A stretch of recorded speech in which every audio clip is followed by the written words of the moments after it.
Welcome back mga kabayan. Nagbabalik po muli ang inyong lingkod upang magbigay sa inyo ng mga bago at nagbabagang mga balita. Tila ba naging mainit na usapin ng isyong ito sa mundo ng social media? Vice President Sara Duterte sinagot na itong si DepEd Exec Gloria Mercado dahil sa kanyang panayam dito kay Luistro na itinuturo daw umano na binibigyan siya ng 50K kada buwan nitong si Vice President Inday Sara Duterte upang protektahan siya. Dito nga natin makikita mga kaibigan itong mga talagang walang puso or wala talagang integridad ay talagang sisirain at sisirain itong si Vice President Inday Sara Duterte.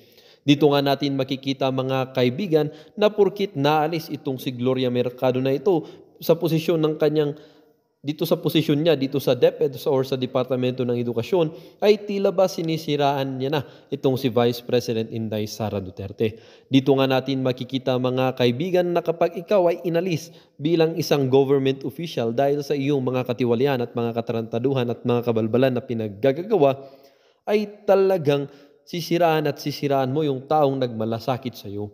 Ikaw, Gloria Mercado, naalis ka dahil scammer ka, dahil kurap ka, dahil wala kang puso sa paglingkod at wala kang puso para sa ating mga estudyante o sa estudyante ng ating bansa.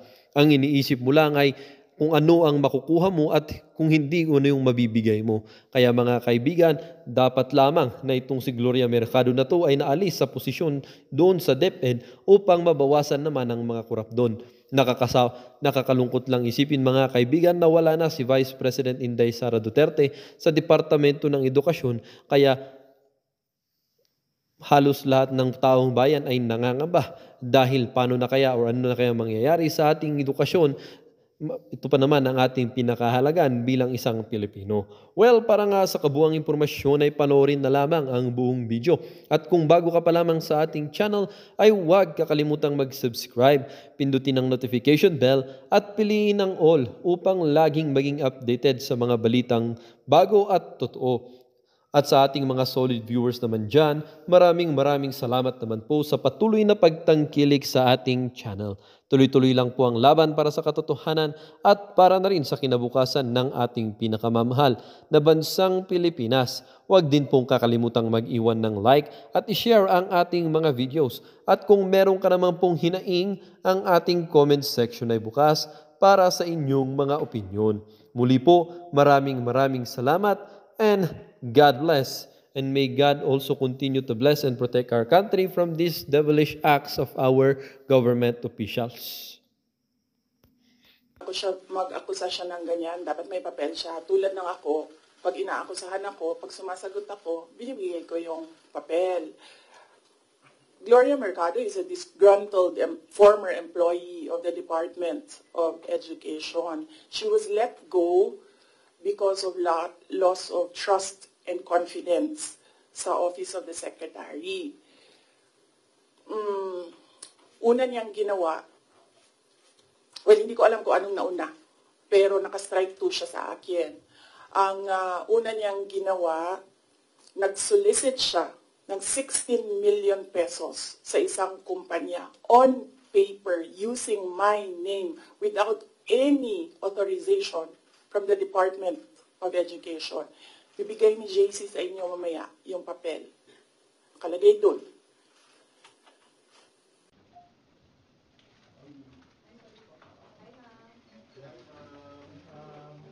Ladies and gentlemen, the Honorable Vice President Sara Zimmerman Duterte.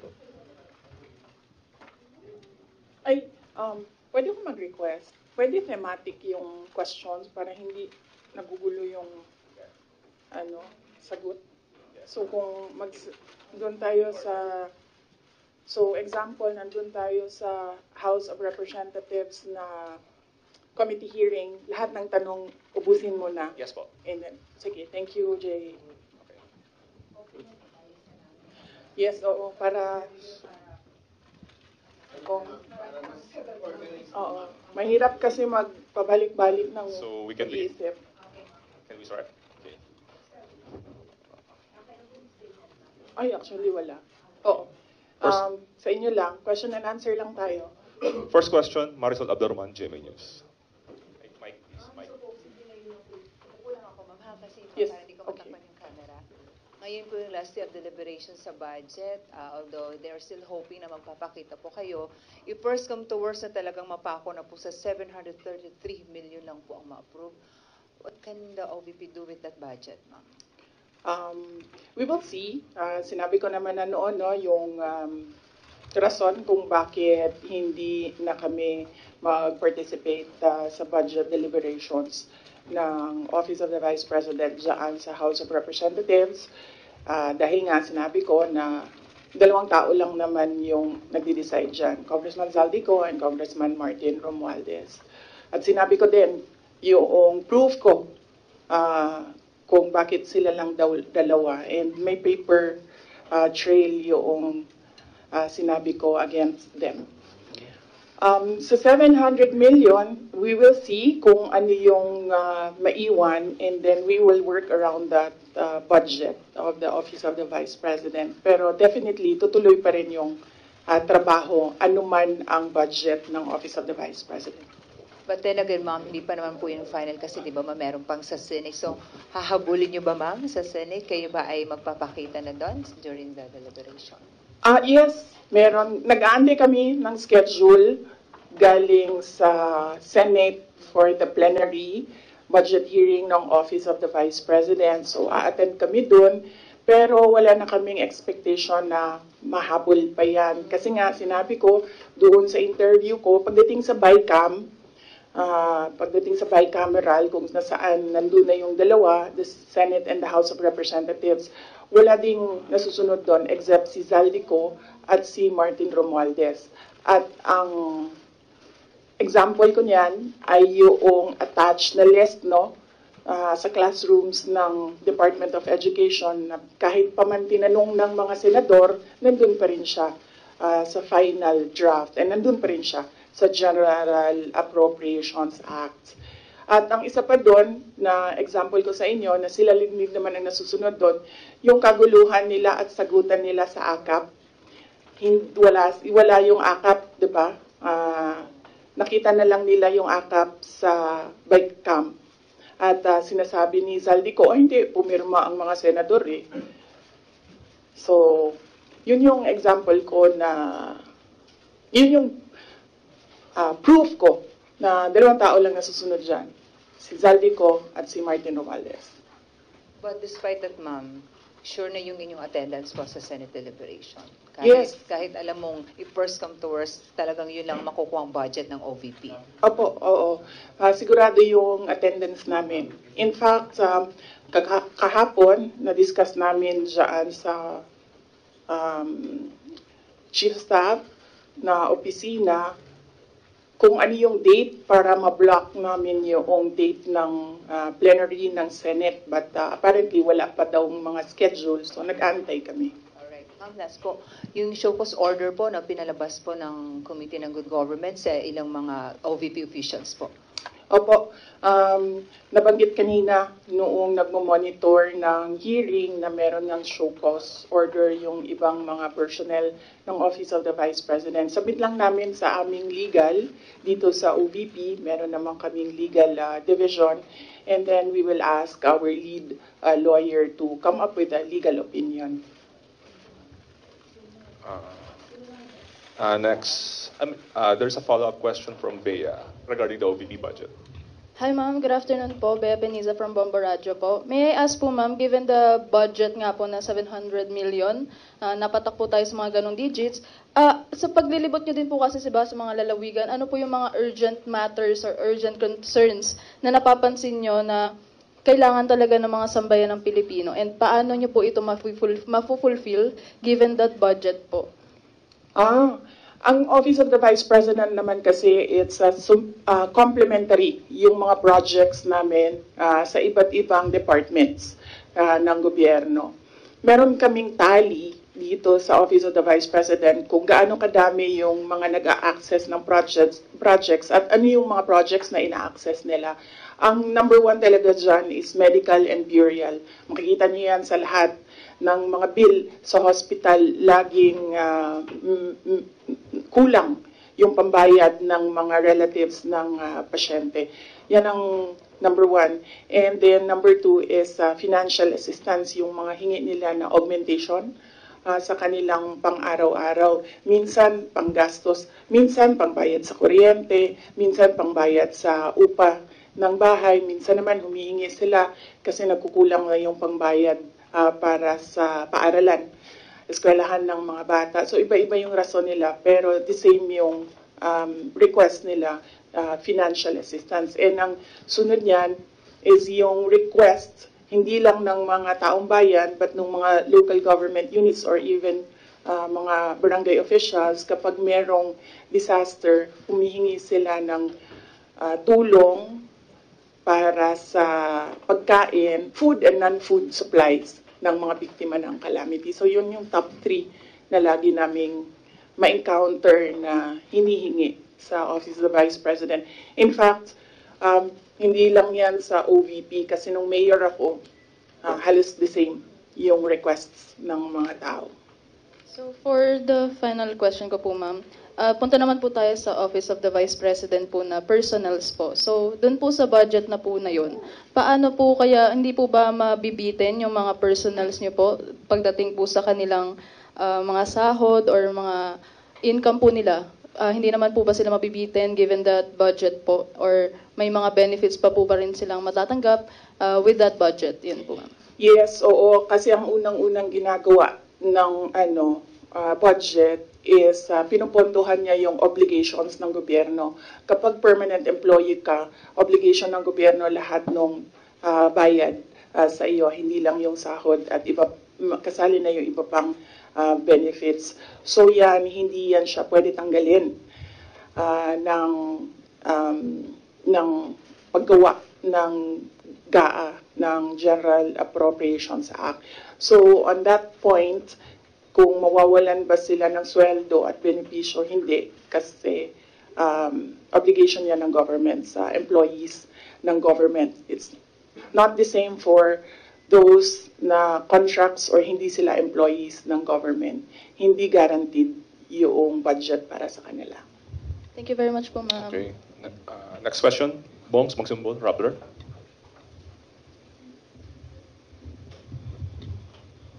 Good afternoon, VP. Yes. VP, as we're speaking right now po, merong ongoing House probe. Actually, a minutes ago, former Undersecretary Gloria Mercado says you gave her envelopes containing 50,000 each from February to September 2023 when she was with HOPE, or the Health Orchestrate Positive Learning. A DepEd project. She believes it could be to influence her decision as HOPE. Your response po? Dapat siguro kung mag-akusa siya ng ganyan, dapat may papel siya. Tulad ng ako, pag inaakusahan ako, pag sumasagot ako, binibigay ko yung papel. Gloria Mercado is a disgruntled former employee of the Department of Education. She was let go because of loss of trust and confidence sa Office of the Secretary. Una niyang ginawa, well, hindi ko alam kung anong nauna, pero naka-strike 2 siya sa akin. Ang una niyang ginawa, nag-solicit siya ng 16 million pesos sa isang kumpanya on paper using my name without any authorization from the Department of Education. Bibigay ni JC sa inyo mamaya yung papel. Nakalagay doon. Pangalawa, noong nag-school visit ako sa Cebu, merong lumapit sa akin na teacher. Sabi niya sa akin, Inday Sara, masakit sa loob namin na mga teachers kami na nasa field. Tapos merong humahawak ng teacher items na wala dito sa aming probinsya o wala dito sa aming region. So, pinakwento ko siya. Iyon naman yung purpose ng aking mga school visits, di ba, sa iba't ibang lugar. Naman sabi ko, one-on-one tayo, kwento mo lahat sa akin. And then it turned out, ang HR mismo ng Department of Education, our Undersecretary, took a teacher item from Region 7, nilagay niya sa central office for a non-teaching task. Ginawa niyang executive assistant niya. Ang apelido nun, Villar. Meron niyang paper trail. So, nung bumalik ako sa central office, tinanong ko, totoo ba na meron tayong teacher item galing sa Region 7 na nandito sa atin? Totoo daw, nasa HR. HR pa mismo ang gumawa ng parang injustice sa teachers namin sa field. So on that second point, hindi ko na pinalampas. Sinabihan na siya na there is loss of trust and confidence. And you should go. And then she said na, pwede bang mag-retirement na lang ako instead na paalisin ninyo ako. Kasi ang tagal ko na, matanda na ako. And then sinabihan siya, okay, sige. You go. So she's a disgruntled former DepEd employee. At yan yung dalawa na rason kung bakit siya pinaalis. May papel yung 16 million na solicitation niya. May papel yung teaching position sa Region 7 na kinuha niya. And my experience sa kanya, ayoko, factual lang ako ayoko atakihin yung pagkatao niya. Pero when she was HR of the Department of Education, meron kasi akong time dyan for our USEX and ASEX na hindi execom. So, pinapapunta ko yan sila kung sino man yung merong concern, sino yung may problema, pumunta kayo sa akin, mag one-on-one tayo. So, one of those times na one-on-one kami, siniraan niya yung isang USEC, isang ASEC ng Department of Education. And bago pa lang kami nun. In fact, pag alis ko, 2 years lang kami, very, very new. Na nagulat ako. Kasi HR ka eh. Pag HR ka, hindi dapat ikaw yung mag-cause ng away-away sa loob ng institusyon. Dapat ikaw yung maging peacemaker. But siniraan niya yung isang ASEC and isang USEC sa akin mismo. And nagulat ako. Why attack the ASEC or the USEC sa kanilang pagkatao? Hindi naman trabaho. And then, ganun din ang ginawa niya. Nung umalis na siya sa Department of Education because of the 2 points, lumipat siya sa Senate. One of the offices of the senators din nandiyan yan siya ngayon. And yung isang kaibigan ko doon sa Senado, narinig namin na sige na siya atake. Inaatake niya si Michael Poa, si Reynold Monsayak, si Gerald Chan. Nang iyan ngayon yung nakapangalan sa kanyang statement. Kaya kami, nung nagbasa siya kanina ng statement, hindi na kami nagulat. Kasi naririnig na namin sa opisina, dyan sa Senate, yung mga pinagsasabi niya after she was let go. I think, hindi lang siguro niya matanggap na kasalanan niya kung bakit siya pinalayas sa Department of Education. Pero hindi din talaga namin matanggap na magsusolicit ka sa isang private company on paper 16 million. And then, kukuha ka ng teacher item sa field, gagawin mong EA sa central office. Hindi pwede yun. VP, in relation to that, since you brought up yung names po ni Attorney Poa and Attorney Monsayak. So, during the probe earlier, she said that yung reason daw kung bakit daw siya nilet go ng DepEd nyo po was that she disagreed daw with Attorney Monsayak's suggestion that bidders in the DepEd computerization program just discuss it among themselves to avoid failed bidding. Ngayon ko lang narinig yan. Sa kanya ko lang narinig yan. Pero ako ang nagsasabi, kasi I was the one who fired her out of the Department of Education. Yung dalawang rason na yon, ang rason kung bakit siya pinaalis sa Department of Education. And as I said, may papel yon. Ibibigay namin sa inyo ang papel. Ang HR record ni Villar, nasa Department of Education din. In fact, hanggang ngayon si Villar nasa region kasi sinabihan niya yung region bago siya umalis na ilagay yan sa region, wag yan sa teaching position. Pero that person is holding a teaching position. Any more questions regarding the HOR probe? PEMC, Philippine Daily Inquirer. Hi ma'am, good afternoon. Regarding din sa probe, kasi apparently parang there was a response from some of the congressmen about, yun sa, dahil wala nga po kayo ngayon doon, won't you ever attend the House probe, diba? Parang, is there a chance that you might still appear there or at least, kumbaga parang, have any other responses in responses sa sinasabi nga nila na hindi raw po kayo uma-attend doon sa mga ongoing na inquiry ngayon relating to the alleged anomalies during your time sa DepEd po? Opo. Nasabi na po namin doon sa opening statement ko kung ano yung sa tingin ko ginagawa ng House of Representatives. And lahat naman sa mga sinabi ko, meron kaming basihan. At sinabi ko doon na what they're trying to do is they're trying to make a case for impeachment. Kasi last year pa yan nila gusto talagang gawin. They're trying to make a case for impeachment. Dahil wala silang ebidensya, ang ginagawa nila, nag-fishing sila dito sa mga tanong sa loob. Kung maririnig nyo, di ba mali?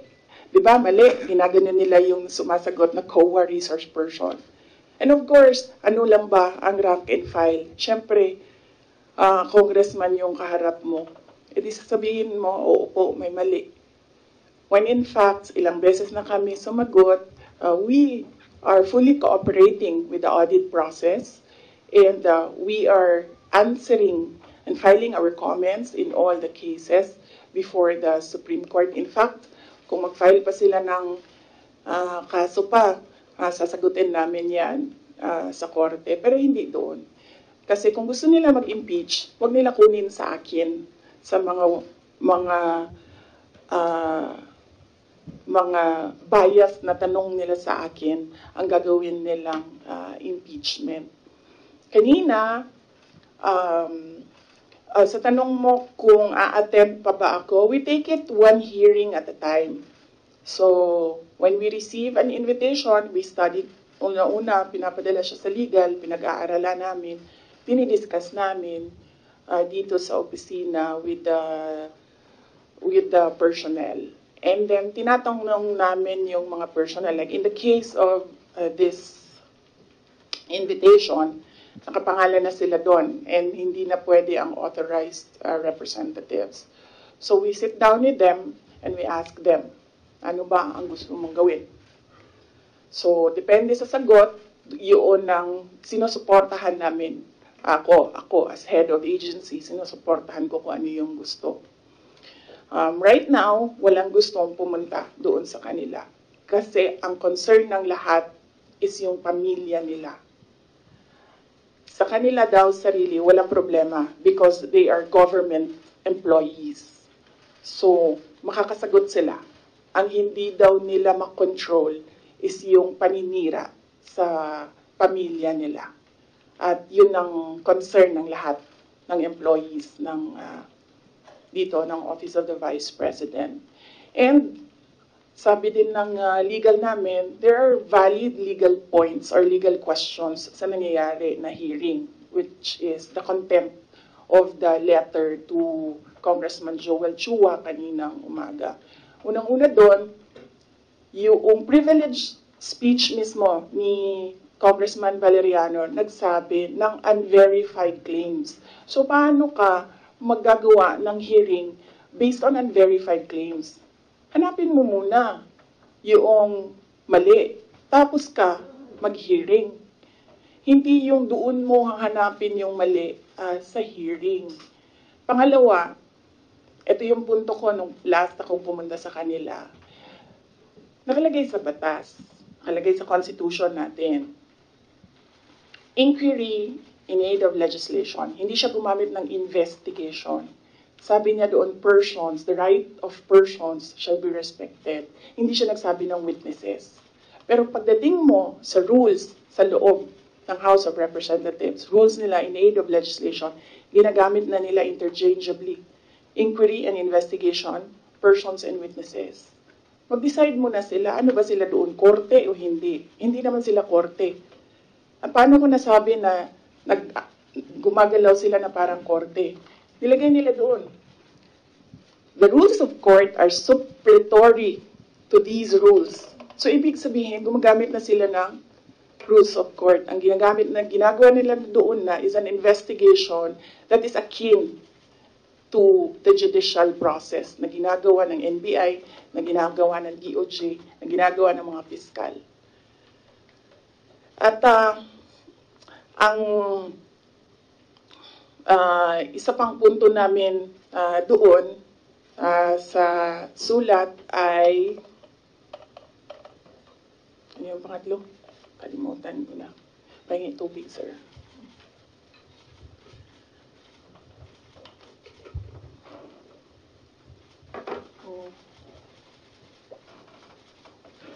Okay.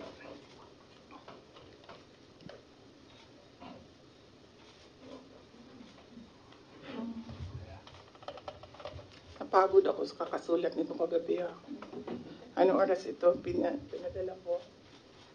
12:35 a.m. Ito na. Thank you.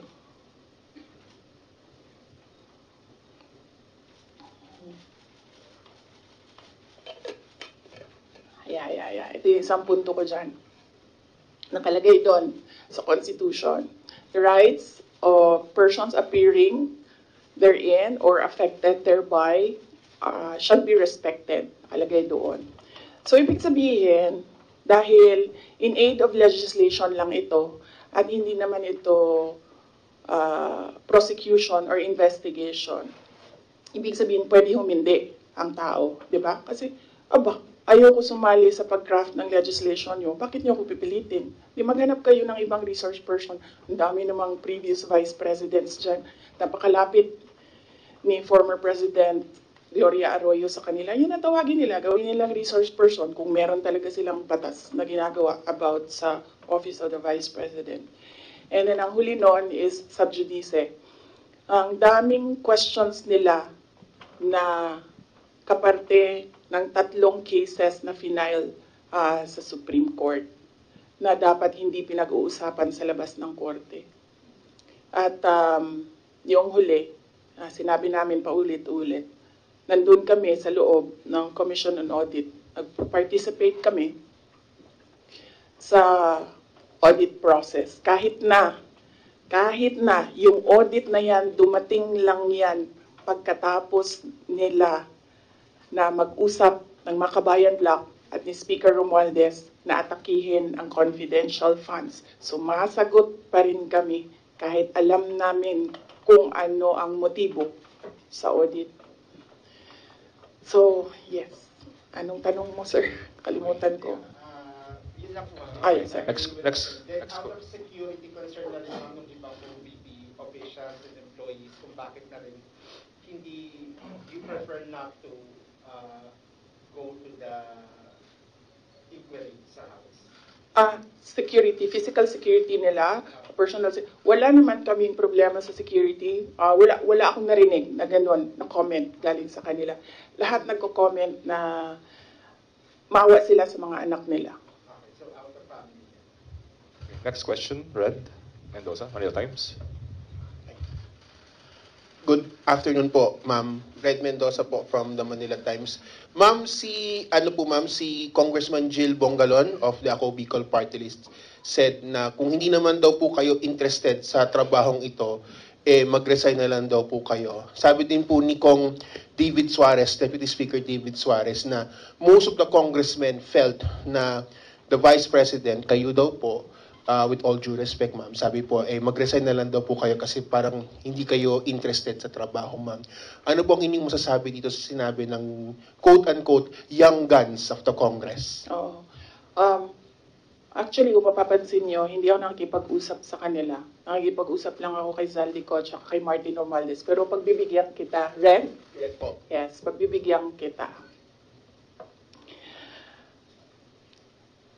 Gusto nila mag-impeachment, diba?